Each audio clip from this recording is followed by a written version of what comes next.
Hello, everybody. My name is Justin Talkish, and this is my sister Heidi Talkish Whiting, and this is the Talkish podcast.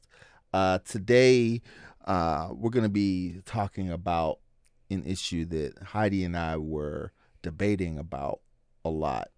Um, um, and so the discussion today is around Christian purity culture and sex positivity, Yes. a term that Heidi does not care for. It's not that I don't care for that term. I just think it's misused in a lot of situations and it's highly annoying. And I was going to say, a lot of people think that Justin and I agree on a lot of stuff, in which we do, but we disagree on a number of topics. And so I think this is a good one that me and you could debate about. So I'll let you start with your theory.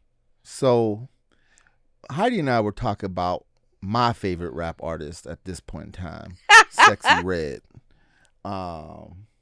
Who? Sexy Red. My favorite colors are brown and pink for a good reason. If you don't know what I'm talking about, Then you just gotta listen to Sexy Red's song, Pound Town. Pound Town, Part 2. There's multiple Pound Towns. Is there really? Yes, there is. Okay. Yeah. And so I personally appreciate the I personally, what makes me happy is when I see people getting freed up. And one thing about freedom is, especially if you've been held down for a long time, that freedom often looks really uncouth and, like, wow, why y'all doing all that? Because a foot has been on your neck for so long, right? And I think that's what Christian purity culture is. It's a very oppressive system. So I'll give you a Okay, definition. go back to purity culture. What does that mean? Christian purity culture, right? So Christian purity culture refers to a set of beliefs within some Christian communities that emphasize maintaining sexual purity, often interpreted as abstinence until marriage, and places a high value on virginity, right? That's Christian purity.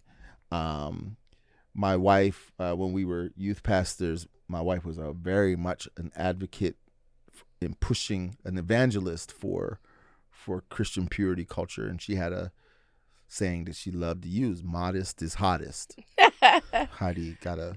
Until she was thrown into the passions of courtship with you. That's right, and that's where my spiritual headship came into play. And I just no, I rebuke any sexual advances. No, I did not say that to her. I welcome them. No, but so yeah, Christian purity culture is this oppressive system. Actually, there was a book I remember in the 90s written by a guy named Josh Harris, Kiss Dating Goodbye. It was like the Bible for Christian purity in the 90s. This dude wrote an article on why that was a huge mistake and why he looks back at that as one of the biggest mistakes that he's ever made in his life, and for pushing forward an oppressive narrative. Mm-hmm. Now, what is sex positivity? Can you give me the definition? But first of all, let's hang around with purity culture. Purity culture. What are your thoughts? Okay, well, my thoughts are, obviously we grew up in the Church of God in Christ. Our mom grew up apostolic. We were, so absolutely abstinence was pushed on us. It's more, of course, way more the girls. Way more than it was the guys. The whole concept of Jesus saying, if your eye causes you to sin, gouge it out. That didn't necessarily apply, because if a man looked at a woman the wrong way, it was on her. It was not on him. It was Mm-hmm. somehow our fault. I'll never forget one time mom brought us to church. I forgot where we were coming from, but we stopped at Rave. I don't know if you remember that store, that old store Rave back in the day, and they had like these cheap summer dresses, you know. And so on the Mm-hmm. way to church, we were just doing some kind of like summer Bible school, and we put the dresses on. But mom didn't know how short they were. I don't think we knew how short they were when we bought them, and they were short. Mm-hmm. And when I tell you those women in that church, oh my God, they got on mom so bad. They got on us. They told us to sit in the back. It was, it's just like you're Mm-hmm. causing the wrong attention to yourself. Tell them motherfuckers to stop looking then. You know what I'm saying? But either Mm-hmm. way, it was definitely placed on us. Did we heed anything? Absolutely not. Mm-hmm. It was taught to us. Did we heed it? Absolutely not. So Mm-hmm. some people take it more serious than others. We never did. But that was Mm-hmm. us. I have known plenty of people, my peers in church, who took it extremely seriously. A couple cousins, aunts, Mm. mom. They took it very, very seriously. We didn't. I don't. We like, but like you said, if you tell a talkish to do something, we're going to do the opposite. So Well, anyway, I don't want. That's a whole nother show. In terms of the seriousness of purity culture taken by people in our family, because there's too many damn children running around for purity culture to. but then certain people really took it seriously, though, and you know it. Some people are still taking it serious. Amen. Amen. So I remember, yeah, and you're talking about the enforcement of it. Pure, purity culture was never something that I ever felt oppressed by at all. In almost every circumstance, like it wasn't expressed, overtly, but essentially boys were given the nod and a wink. Absolutely. Like, we know what y'all gonna do, so just, but y'all really need to calm down. Yeah. Women y'all really need to stop showing Yeah. all that stuff. And I remember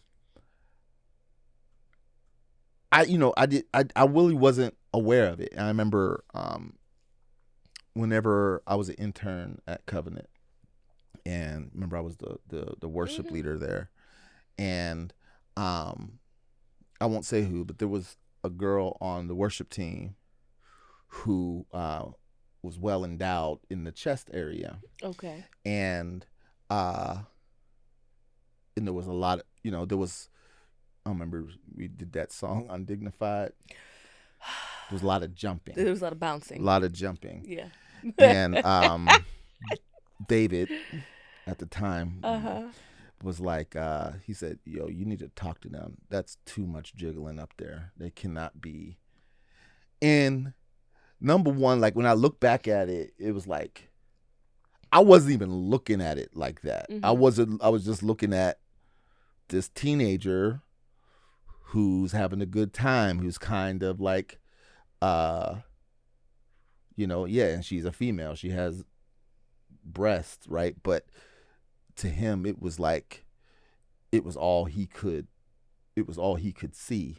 Mm. Um, and you And we could know, get, and we could get into the hypocrisy of that. And because most of the men who really push that hard for the women's purity are the biggest pervs.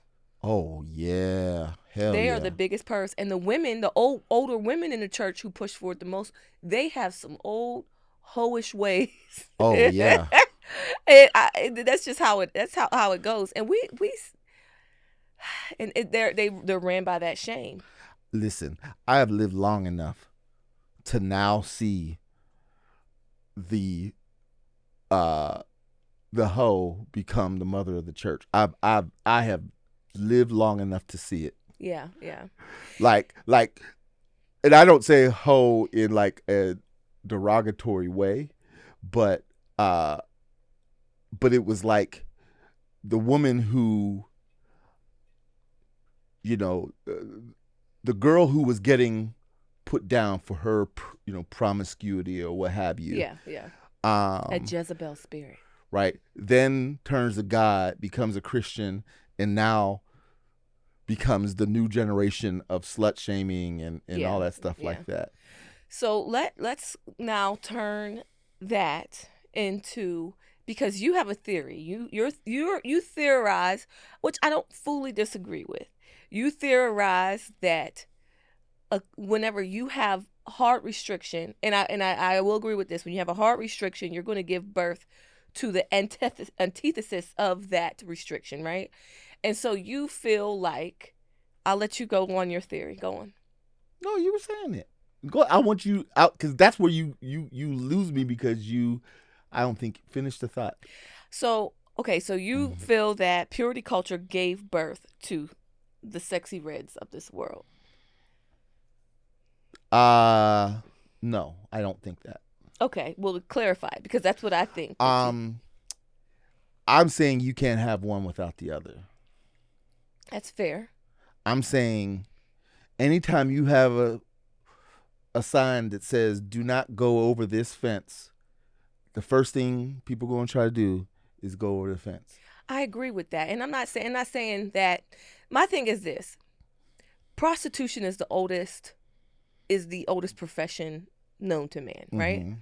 People been doing stuff, women been doing stuff. It's just been shamed, so they've had to do it under the guise, in disguise, right? Mm-hmm. So okay, so we know that, and women gonna get theirs. Not all women. Some women are really going to. But I think the issue now is, I think people are calling reckless pursuit of it's a reckless pursuit of pleasure that is guised under freedom, but it is also, it's not sex positivity is what I'm saying. And I think that people are saying that it's sex positivity, but it's not. Nothing about this cult, like nothing about sexy red, because sex positivity to me is safe. It's like owning your own sexuality, owning your curves, owning your ability to be pleased and stuff like that, but also doing it in a way that is personal to you, doing it in a way that is safe, doing it in a way that's informative, doing it in a way that is liberating, but also liberating to the point where it's not detrimental to you. And there's nothing safe. I mean, there's nothing safe about going on going into public and telling people the color of your orifices, and not only that, I heard it's not even true, but that has nothing to do with me. But but doing that, Pound Town, I was looking at the lyrics today and I was like, oh, well, it's really not that bad. It literally is that bad. Now that I was looking at the lyrics today, because I didn't want to misjudge her, it's really that bad. And there's nothing. At what point do you feel that there has to be some kind of restriction? Like, I'm not necessarily restriction, but when you have that platform, at what point do you feel that too much is too much? When you have a platform that you have access to millions of ears. Mm-hmm. What about representation? That doesn't represent a lot of people. What? It doesn't represent me. Maybe not you, Odie. It doesn't represent a lot of people. Yeah, it does. And that's the thing. Okay. Why you think she's so popular? I think she's popular because she's pushed. It's pushed. It's pushed. What do you mean? That music is pushed out. And the more you hear it, the more catchy it gets. The more you hear a beat, the more you hear a song, whether you agree with it or not. Mm-hmm. Chris Rock said it, where like a catchy beat will get us, and then he'll be like, the women be like, he ain't talking about me though, and so that'll be, you could completely, it's like a cognitive dissonance. You could completely disagree with something, but that's the power of music. The power of music is you could completely disagree with a song. It could be a largely bigoted song, but if it has a good beat, I mean, people will vibe. Mm-hmm. I don't think it's I think it's less it's more about vibing, more about trendiness than it is about people relating.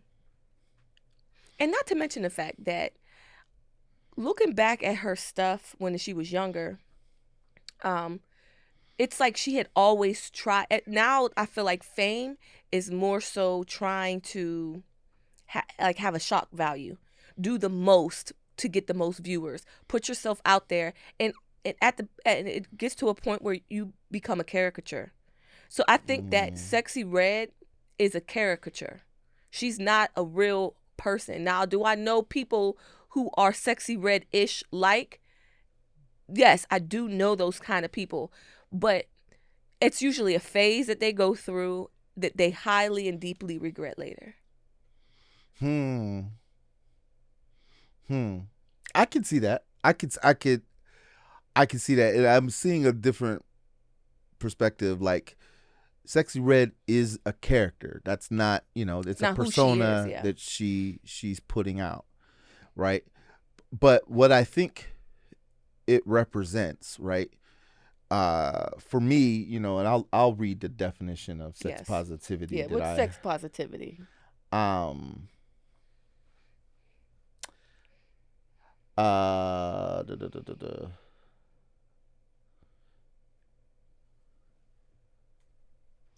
Well, Hold on. while you're looking at it, I would Yeah. also like to say, Okay, so sex okay, positivity is a movement that encourages open, affirmative, and safe conversations safe. about sex. It advocates for the belief that all sex, as long as it's consensual and respectful, should be celebrated and viewed as a positive experience. And so that's my if there are two consenting parties, Hmm. then do whatever you want to do.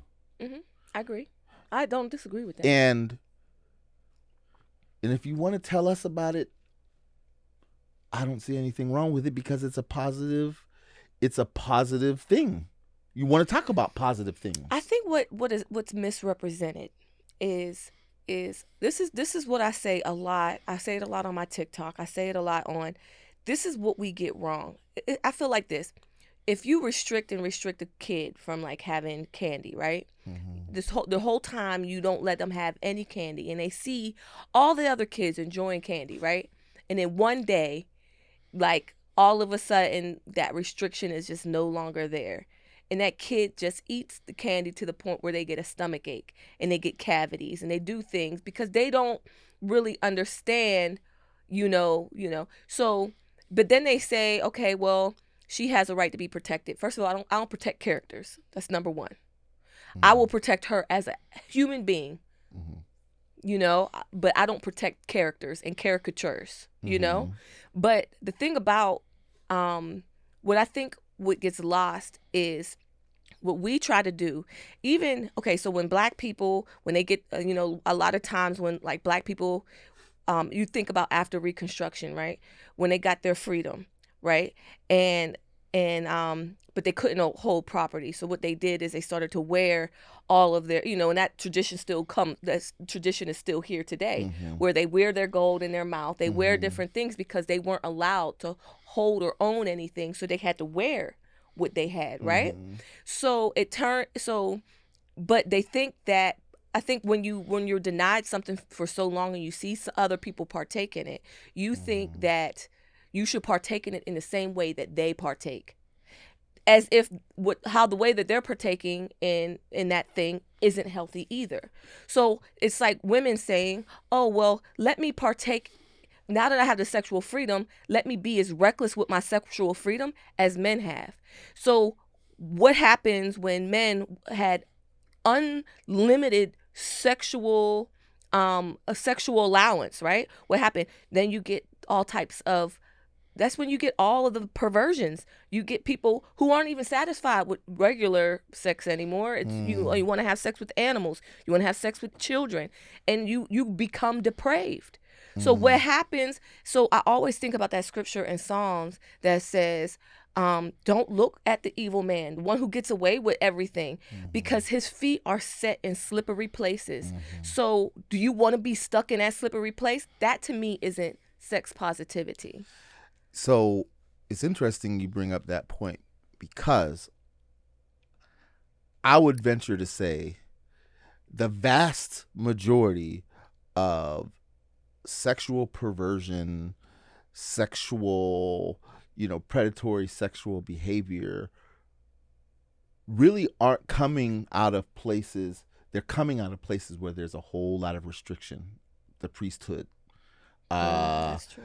uh, you know, politicians, uh, other police officers, right? Stuff like that, right? People who like they have this image to maintain, right? And so they have to live this secret life, right? And so it for me, it's not sex positivity that ushers in perversion. It's the Christian purity culture that brings in perversion. Um, because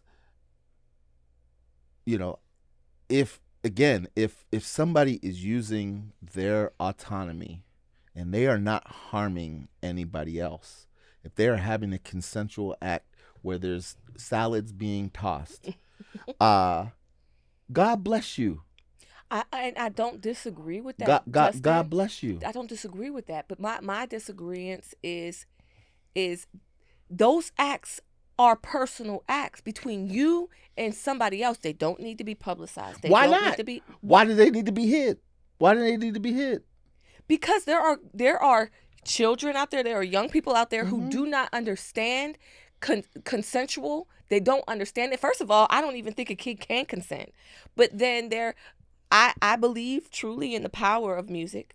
I truly believe that when you get in, music, just like how words are spells, music is like like you Mm-hmm. could really put people under spells with that type of Mm-hmm. stuff. I truly believe that there is a power in Mm-hmm. that, and you have younger people, children listening to it, and there's no restriction anymore. Everybody has Mm-hmm. access to it. So if you know that, why why don't you why aren't you more responsible with it? Furthermore,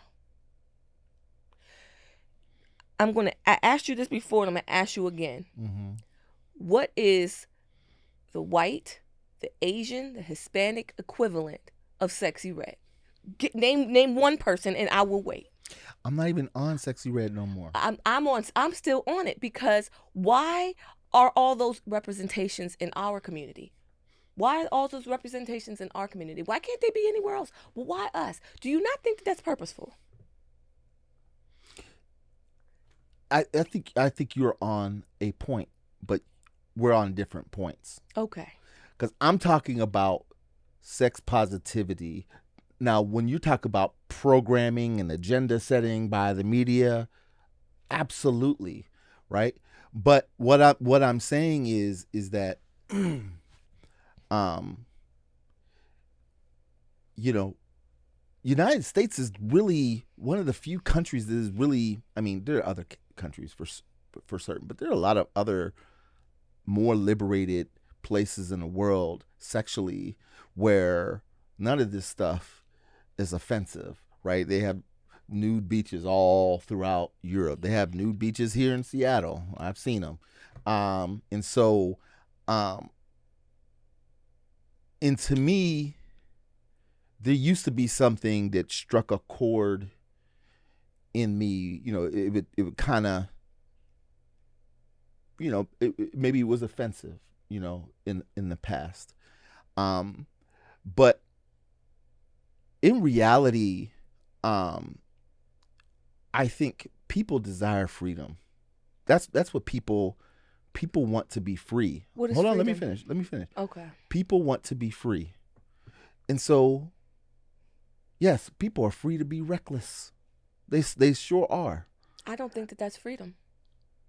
Oh, that is freedom. I don't think that is freedom. I feel like people don't truly know what freedom is. I feel like you are like the recklessness, right, of it all. Mhm. I feel like freedom is the freedom to self govern, but not to be Mhm. reckless, but to self govern. I feel like that's true freedom. True freedom is not being encaged and restricted by the desires of your flesh. You don't need a Bible to tell you. You don't need a doctrine to tell you. You are being led by your spirit, right? And Mhm. I'm not even talking. This is completely outside of religion. You are being led. That to me is freedom. Being being led by your loins. You're a slave to your loins. I know men, Mhm. mostly, and I have to say men because I don't really know that many women. I know some women, but it's mostly Mhm. men that I know that literally cannot control their penis. Mhm. And is that freedom? That's not freedom in the least. That No. is, you are a slave to your loins. No, it's even bigger than that. I think Imagine being trapped in, imagine your vessel being your oppressor. That's crazy. That's kind of, what I'm saying is you bring up a really good point. That is freedom, but freedom also, you don't just get the self-governance overnight, right? You get the self-governance by getting, skibbity papped upside your head, you know, getting evicted, right? Like, or that's true. getting an STD. Shit, that will, if a STD don't govern you, nothing else will. Or a baby, right? That's true. That's true. And so, like, there are consequences, right? And I think when you try to escape your consequences, um, that's also part of freedom. Yes, you are free, but them consequences is coming, Yeah. Yeah. right? And uh, in I recognize that my views are not they're definitely not mainstream. And as a therapist, I'm somebody who I don't look at things for face value. I look at what's underneath. I try to at least look at what's underneath the behavior. And in reality, all I see is people who have just been held down, who want to be free. And yes, uh, is the expression of it clumsy, reckless, irresponsible? Yeah, I would agree. More importantly, I would say it's immature, Mm-hmm. right? Um, it's not well thought out, Yeah. right? And but that's a hallmark of It's just part of the youth process. and immaturity. It's part of the process. And I don't think me and you are like way Mm-hmm. off on this. I'm glad we're getting more clarity because at first I was looking at but you but crazy. like, to me, anything that's consensual, anything that's respectful, two people getting together and having sex, whether that's in the confines of a marriage or not, whether that is with the opposite sex or not, right? Um, as long as there's no exploitation, as long as there is no harm of the other person, I say it's not just something to be had behind closed doors, right? But it is a positive experience, and we should share positive experiences. Now, you may not want to hear about my positive experiences that I'm having with my wife I in don't. my bedroom, I and I sure won't don't. share, right? Thank you. Thank you very much. But some people will. Oh, Yes. really? I What do agree. you do? You get in what position, and then Okay. how, I don't. right? You're going And too so, far. but what I'm saying is, some people want to hear that. I'm one of those people. Yuck. Why? Okay. Judge? Oh, you are so judgy. I'm saying yuck because you're my brother and I don't want to hear that shit. But anyway, but I'm gonna say this point too is we still have to unpack, and I say when I say we, I mean women. We still have. I feel like women still have to unpack, because we're not the same people, right? We don't objectify sex in the same way that men do, and I think Mm-mm. that women think it's a I know for a while because I went through this phase, right? Not the sexy red phase, but I went through my own little phase where I was like, I pretty much lied to myself. I was saying like, okay, well, I could just, have casual sex and stuff like that. And I end up hurting myself in the long run because women don't process it like that. We have different hormones.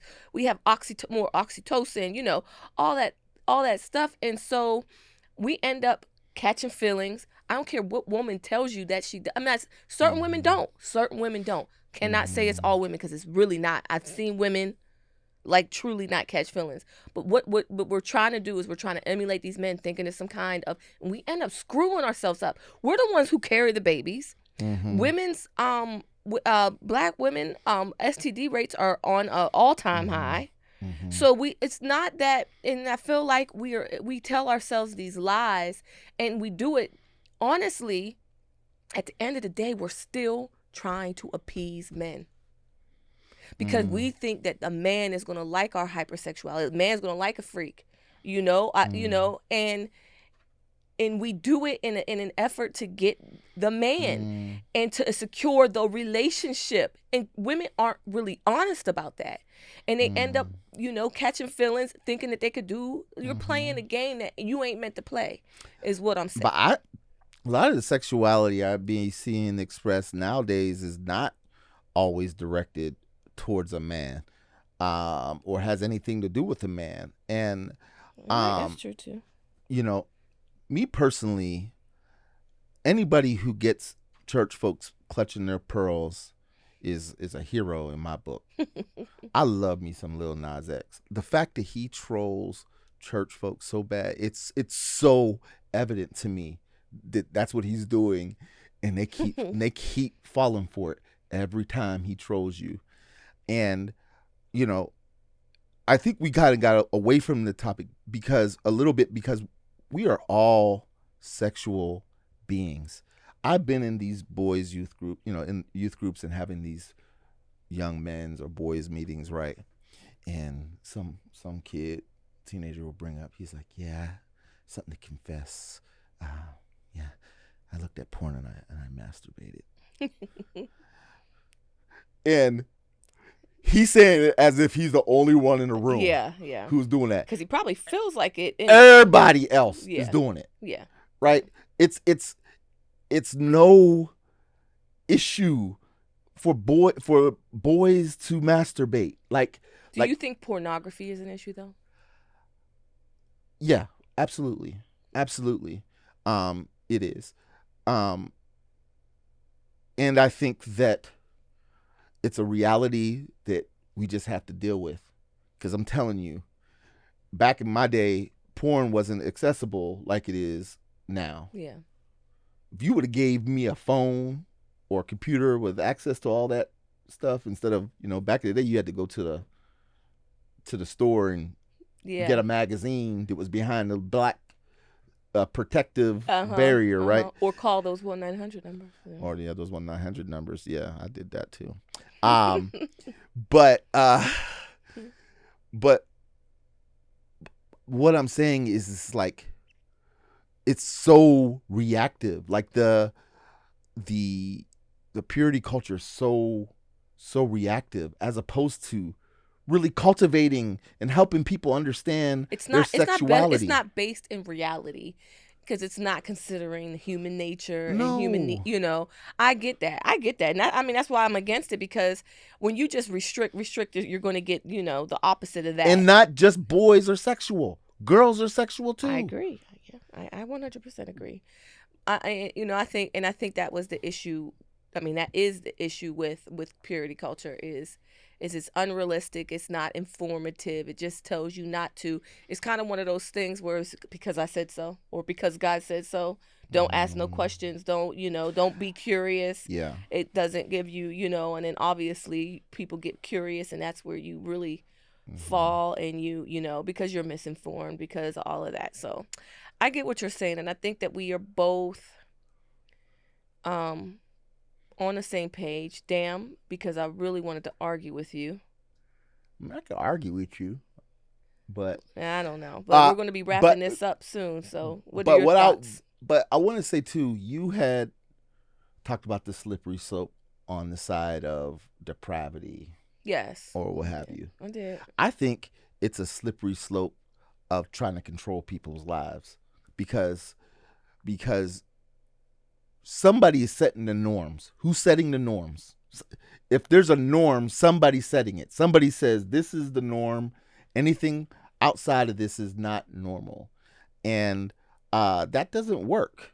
It just doesn't work with human beings. It, but that, and I'm gonna go back with what I was telling you before about, I was talking about George Carlin, right? Mm-hmm. And George Carlin says, "I like people. I could take one at a time." Mm-hmm. It's when you get the motherfuckers together. Mm-hmm. That's where I have a problem, Mm-hmm. because that's how humans in a group act, and that's what makes things work. Mostly everything are social constructs. Everything that we consider normal are social constructs because a group of people have made it so. I Mm-hmm. don't think in the history of human beings you could ever Mm-hmm. change that, right? Mm-hmm. And so thinking that we can, that's a pipe dream. Mm-hmm. But it's the problem lies in the fact that it's time Mm-hmm. for some people to get off of that throne, to get off that seat, and it could be other people making those choices Mm-hmm. of what normal is. The problem isn't been around the It's person. up. I think it's entirely up to the individual. I think it's entirely up to them. Again, I think the guidelines are you hurting somebody?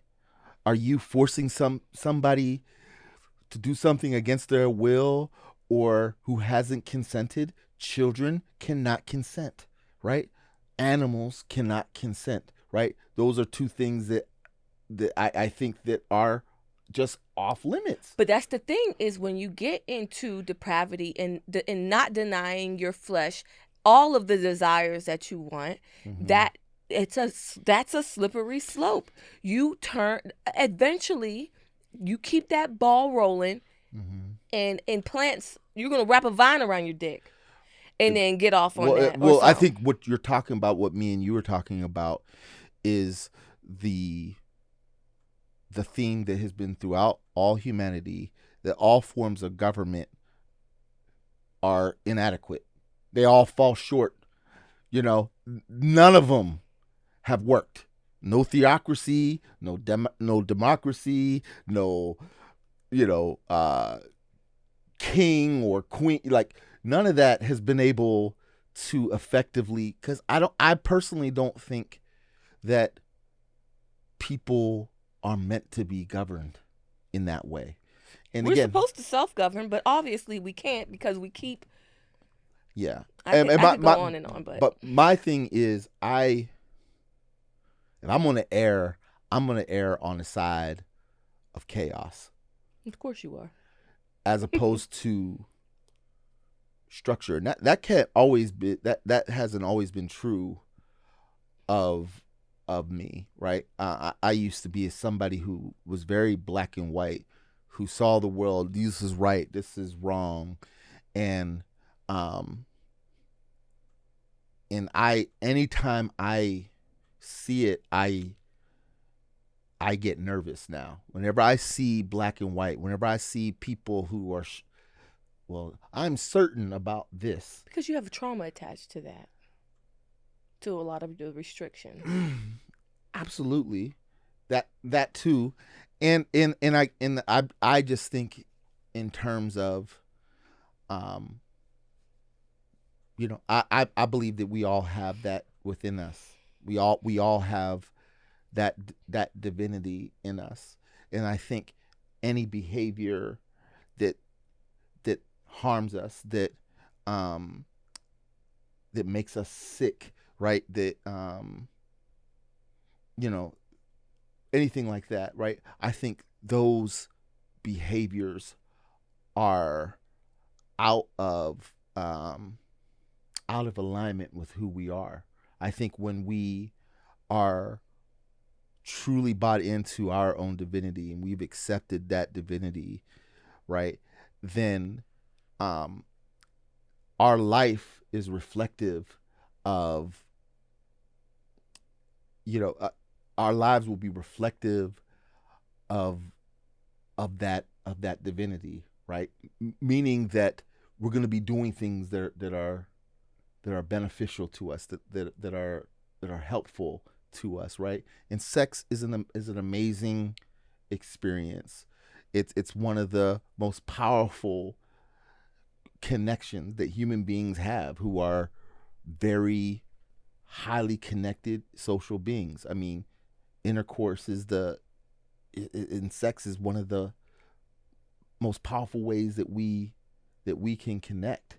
And But and people, but yeah, people could connect, but we take a we take that connection for granted and we give that away to random strangers. We give our mm, power away, and well, that's another but but thing. but if somebody's doing that, then they But they wait, don't they don't have any and then concept of who they and are. then I wanted to tell you another thing. One thing that I really realized now that I have gotten into spirituality a lot more, really Mm, understanding it.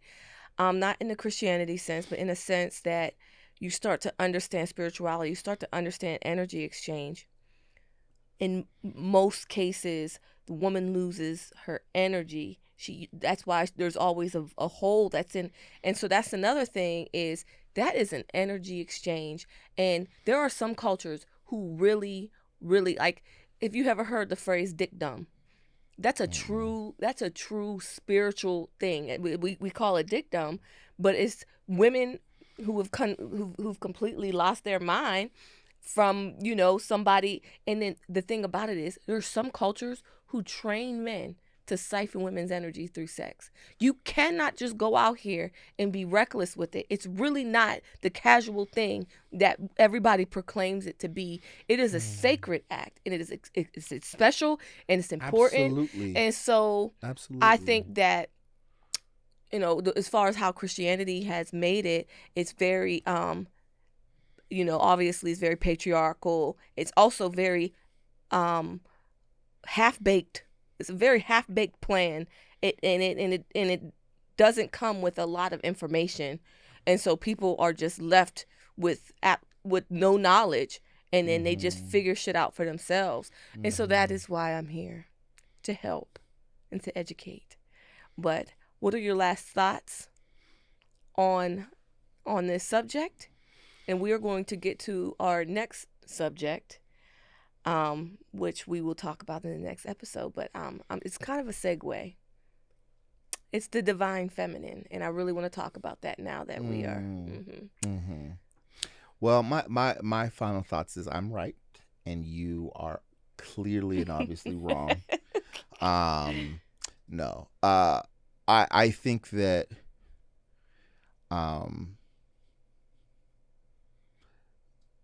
I think that sex is something that is a beautiful part of being human. There's nothing to be ashamed about it. Nothing. And instead of being afraid of it, fear, you know, fear and love can't exist. And where there's, in sex is a act of love, ideally. Um, Ideally, not ideally, really though. For a lot of the casual sex has nothing to do with love. casual sex has nothing to do with love. I don't think so. It's about busting a nut. I'm sorry for being vulgar, but I feel But no, like no, this no, is no, a no, no, vulgar no, no. episode. I hear what you're saying. It's not just a. It is a way to express love. It's not the way, right? Of course, you can. We were supposed to end this a couple minutes ago, so we're going to Well, you asked me my final thoughts. well then get to it. Shit.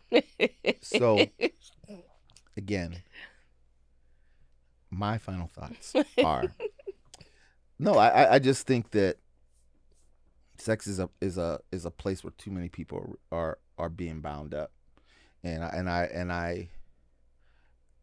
I love to see people free. I hate seeing people bound up, and um and so anybody who can find their freedom, right? And again, freedom is not going to take you. Freedom is not something that, right? Because you're right. I think there's a point in where we can lose our freedom. We become a slave to our desires and stuff like that, right? You're absolutely right. Um, I know. but I think that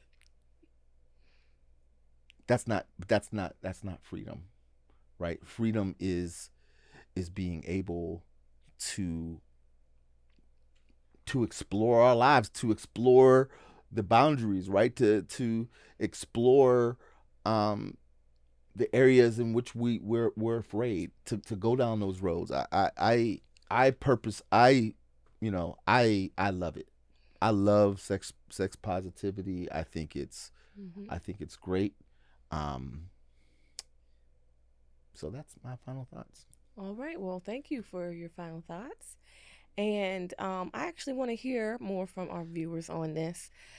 Please feel free to reach out to us at our email, the Real Talkish Podcast at gmail.com, on Instagram, on Facebook. We really want to get your feedback on this episode.